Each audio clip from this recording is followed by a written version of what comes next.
To start my presentation, I would like to ask you a question. Imagine you are wandering in the streets of Manila. You came across in this particular neighborhood. Upon seeing the situation of the people living in the area, what do you feel? Some of you may feel bad about their situation. Some of you may say, how lucky I am not in their position. But have you ever questioned why situations like this exist? Have you ever wondered why there are people who are forced to live in poverty? Poverty exists because there is a corruption. Corruption by itself does not produce poverty.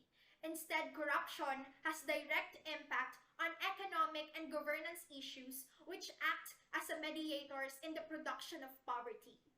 For example, the PDAP scam, or also known as pork barrel scam, which is a political scandal involving issues or misuse of Priority Development Assistance Fund by several members of the Philippine Congress.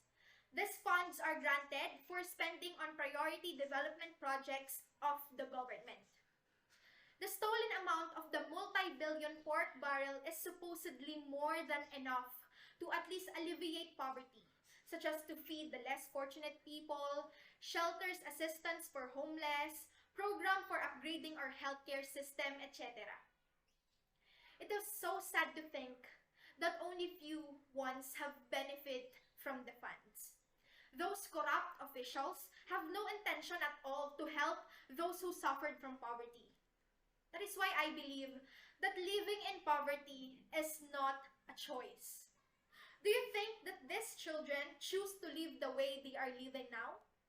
They did not. They just don't have a choice but to live with it. Because there are still corrupt leaders. By stealing money from the public funds, they are literally depriving the poor from different opportunities. Opportunity to learn, opportunity to have a decent job, and opportunity to better their lives.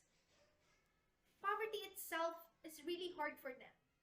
Beside from the financial uncertainty, they are more likely to be exposed in a series of negative events, including illness, depression, and many more. That is why we must work together to end corruption, and eventually, it will lessen the cases of poverty. How? As a youth and as a first-time voter, we must wisely choose a candidate for whom we will cast our votes. We must research and examine the candidate's political history as well as their involvement in corruption. Because frankly speaking, individuals who have corrupted in the past are more likely capable to do it again in the future. That's why we need to take action as early as now.